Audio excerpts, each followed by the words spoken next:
You're listening to Audiology. Support our work on Patreon and be sure to submit your request for topics in the comments below. Under King Alexander III, Scotland enjoyed a period of peace and economic growth. But on the 19th of March, 1286, tragedy struck when Alexander died after a horse-riding accident. His granddaughter, Margaret, the Maid of Norway, was next in line for the throne. However, since Margaret was just a child living in Norway, the Scottish leaders formed a guardianship to govern. Sadly, Margaret became sick during her voyage to Scotland and passed away in Orkney on September 26, 1290.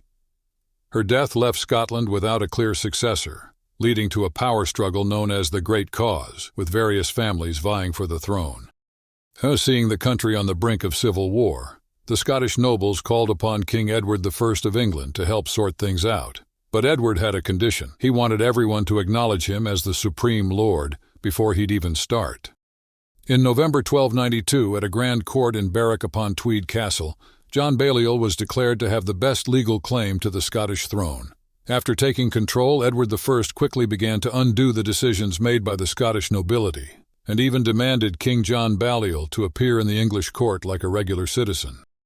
John, who wasn't seen as a strong leader and was nicknamed Tomb Tabard or Empty Coat, ended his alliance with Edward in March 1296. That very month, Edward invaded Scotland, capturing Berwick-upon-Tweed and inflicting a major defeat on the Scots at the Battle of Dunbar in April. By July, Edward had forced John Balliol to give up his crown. Edward then made around 1,800 Scottish nobles swear loyalty to him, with many others being prisoners of war at the time. Across Scotland, there was a widespread feeling of unhappiness and unrest after England extended its control over the country. People expressed their displeasure through acts of defiance directed at English officials residing in Scotland. By the year 1297, the situation escalated into a full-blown rebellion. Two individuals emerged as early heroes for the Scottish cause: Andrew de Moray and William Wallace. Andrew de Moray hailed from a northern family of landowners. He and his father were taken captive by the English following a defeat at the Battle of Dunbar in April 1296.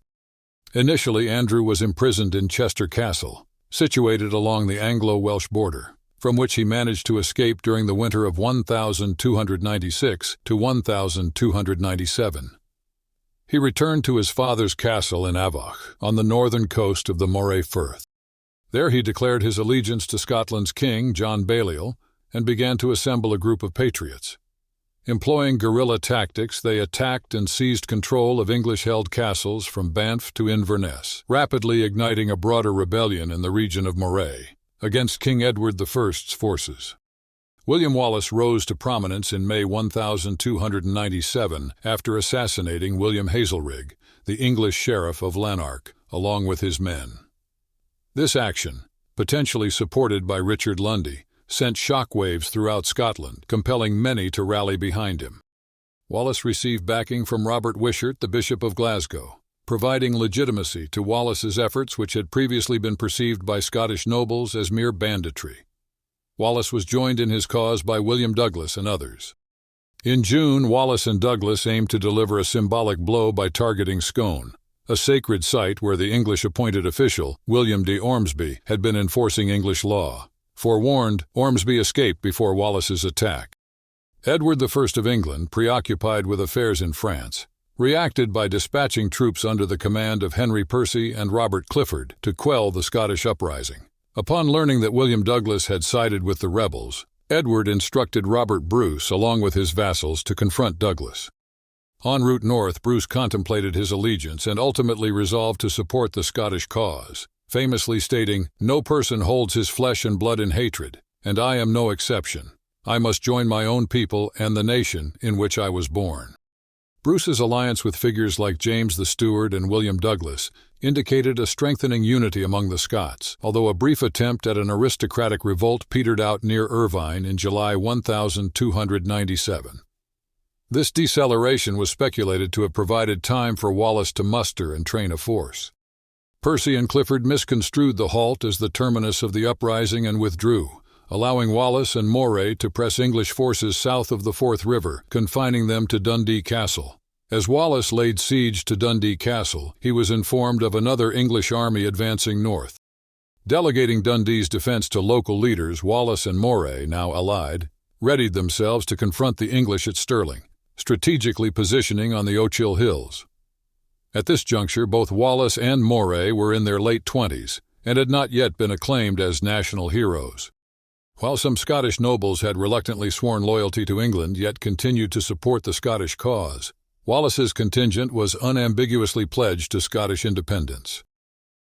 On September 11, 1297, the Scottish forces, commanded by Moray and Wallace, faced off against the Earl of Surrey's English army at the Battle of Stirling Bridge. The Scots strategically positioned themselves northeast of the bridge and waited for a portion of the English vanguard to cross before launching their attack. Due to the marshy terrain, the English cavalry struggled and suffered heavy losses, including when the bridge collapsed under the weight of English reinforcements. This caused the remaining English troops on the other side of the river to retreat. The Scots emerged with relatively few casualties, although the loss of Andrew Moray to his injuries was a significant setback to their cause. This battle marked Scotland's first major victory in the conflict. After ejecting the English from Scotland, Wallace focused on governing the newly liberated country. He aimed to restore Scotland's commercial and diplomatic relationships with Europe, attempting to regain the international trade benefits Scotland enjoyed under Alexander III. Despite the likely destruction of documents by Edward's officials following Wallace's execution, a Latin letter exists, dated October 11, 1297, from Moray and Wallace to the merchants of Lubeck and Hamburg. It announced that the Scottish kingdom, having been reclaimed from the English by war, was open for trade. Merely a week after this proclamation, Wallace initiated an invasion into England, creating chaos and securing loot, which boosted his influence to its zenith. By March 1298, Wallace was knighted and appointed as the guardian of the Kingdom of Scotland on behalf of the exiled King John Balliol, setting the stage for a confrontation with Edward. Meanwhile, Edward's position had weakened when Philip IV of France signed a truce with him that excluded Scotland, leaving the Scots without French support. Edward returned to England in March and gathered his forces, launching an invasion into Scotland on July 3, intent on defeating Wallace and quelling Scottish independence. The two forces clashed at the Battle of Falkirk on July 22, where the English, with their superior longbowmen, devastated Wallace's forces. Although unable to provide exact casualty figures, the Scots suffered significant losses. Despite his victory, Edward couldn't secure a full conquest and retreated to England. The defeat at Falkirk severely damaged Wallace's military standing. He withdrew to the woods and resigned his guardianship by the end of the year, marking a pivotal decline in his leadership. After William Wallace was no longer in charge, Robert Bruce and John Comyn took over as co-leaders of Scotland. However, their personal disagreements prevented them from making any real progress. The situation changed in 1299 when France and Rome intervened. They managed to convince King Edward of England to release the captive Scottish King John into the Pope's care.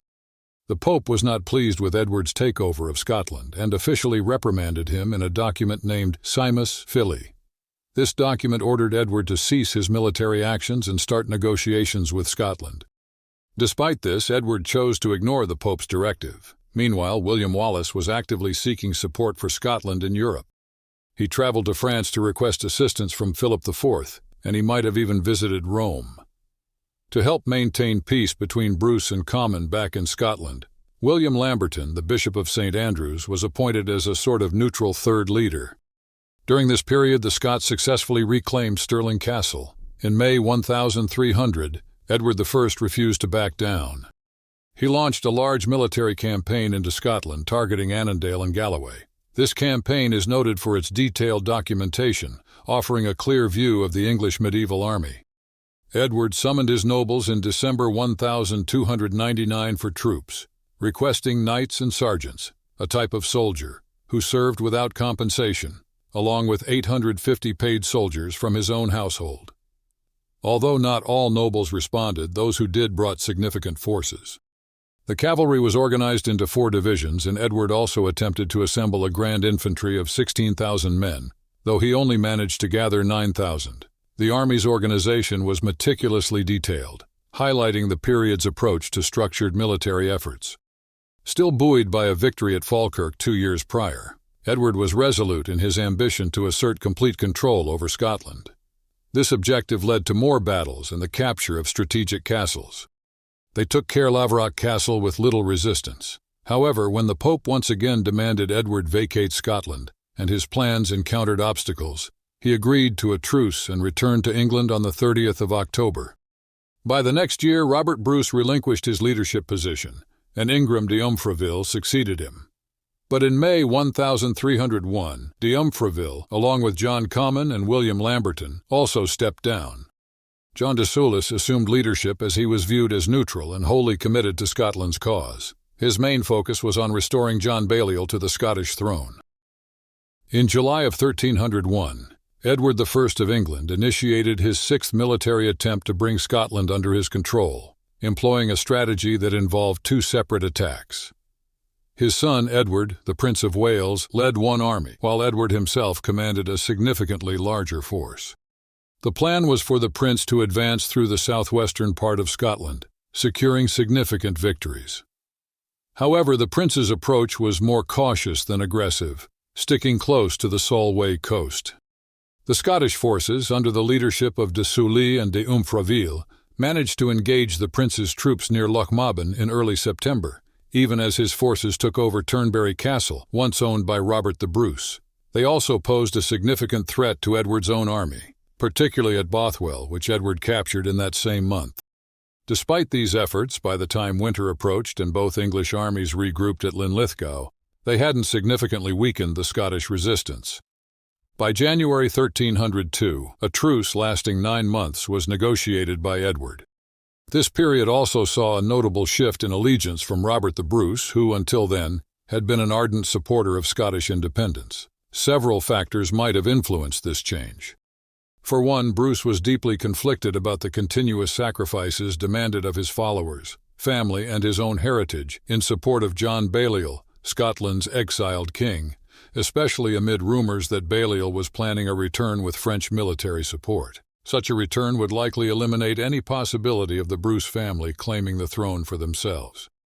Moreover, Bruce's father, being elderly and in poor health, might have preferred peace with Edward, anticipating his eventual triumph over the Scots, a conflict in which taking the opposing side could result in the loss of titles, lands, and even life. Edward, too, realized the advantage of having Robert the Bruce as an ally rather than an enemy, especially as he faced threats of excommunication and possible French invasion. Robert the Bruce's shift towards the English was, however, not absolute. In March 1302, he wrote to the monks at Melrose Abbey, expressing regret for previously summoning them to military service and vowing to only call upon them for a national defense effort, a move that diminished his value to the English king. The situation worsened for Scottish independence advocates not just because of Bruce's equivocal position, but also due to the loss of support from Philip IV of France and, by extension, the Pope. Philip, dealing with internal rebellion and other distractions, found it increasingly challenging to support the Scots. This led to a rift between the Scottish cause and papal support. Perhaps most damningly, Philip signed a peace treaty with Edward that offered no protection for the Scottish, a development seen by the Scots as catastrophic.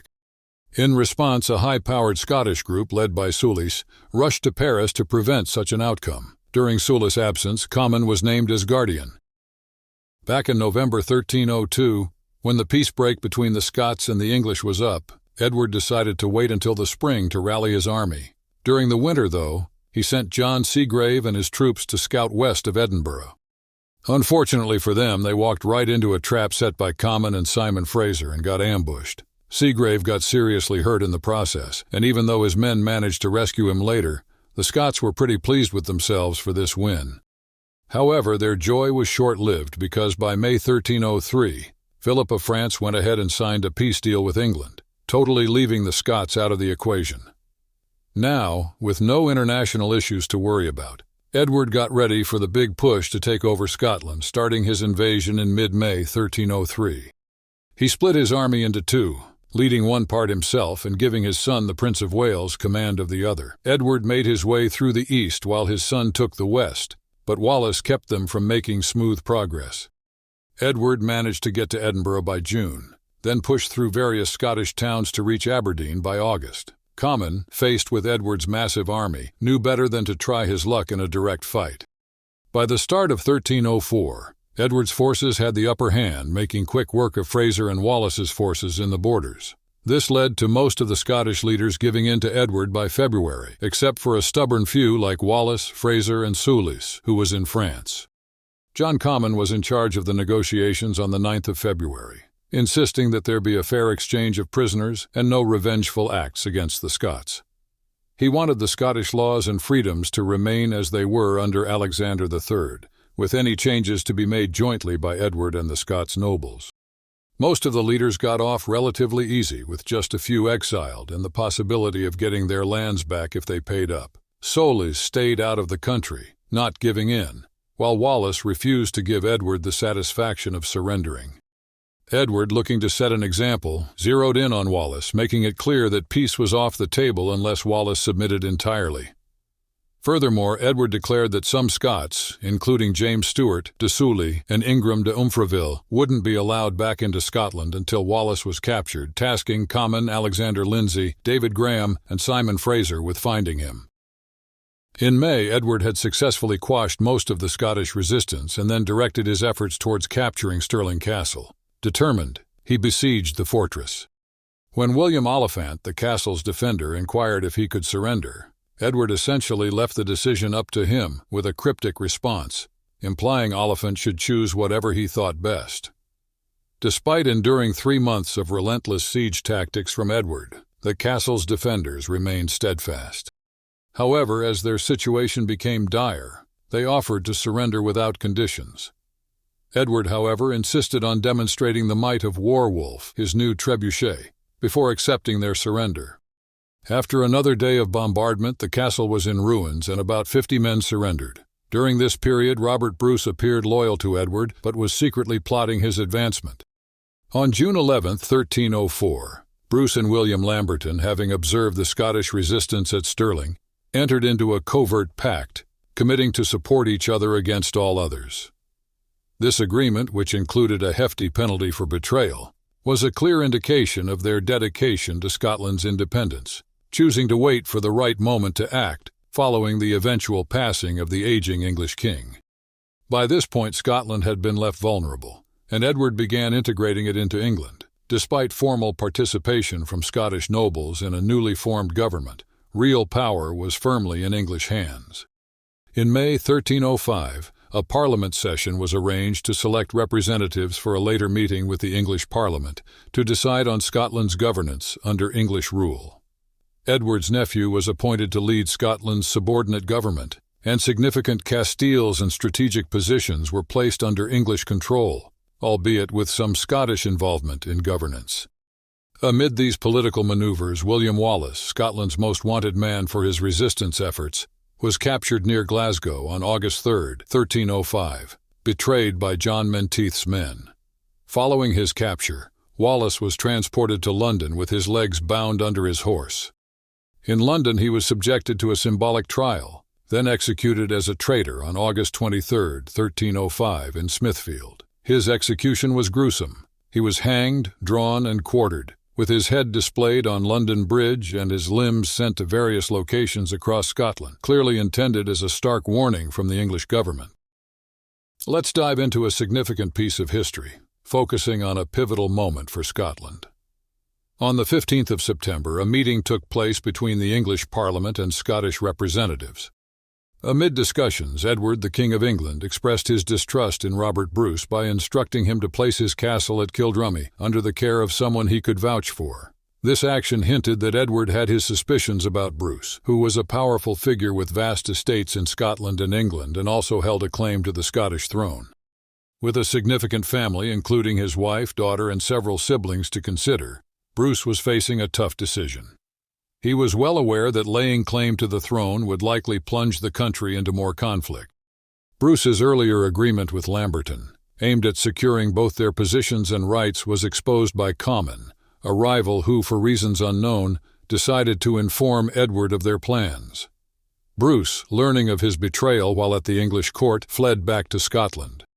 In Dumfries, upon confronting Comyn about his treachery and receiving a denial, an enraged Bruce stabbed him. Although Comyn was initially wounded and not killed, Bruce's companions ensured Comyn's demise. This act forced Bruce to take a definitive stand, leading him to seize the local English stronghold.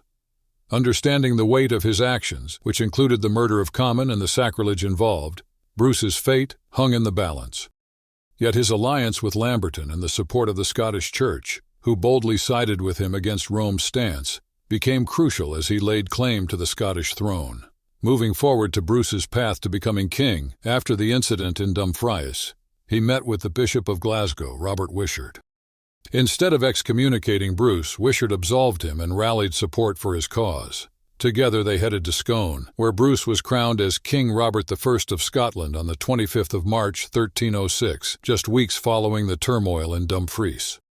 However, his journey was far from smooth, facing defeat and becoming an outlaw until he resurfaced in 1307, rallying the Scots to numerous victories, including the crucial Battle of Bannockburn in 1314. The Scottish fight for independence saw a significant milestone with the Declaration of Arbroath in 1320, reaffirming Scotland's sovereignty to the Pope. The saga culminated in 1327 with Edward II's fall from power in England, and in 1328, the Treaty of Edinburgh-Northampton was signed, recognizing Scotland's independence with Bruce as king. The peace was further sealed by the marriage of Robert's son David to the sister of Edward III, marking a new chapter for Scotland. Thanks for watching. Share your thoughts in the comments and subscribe for more content.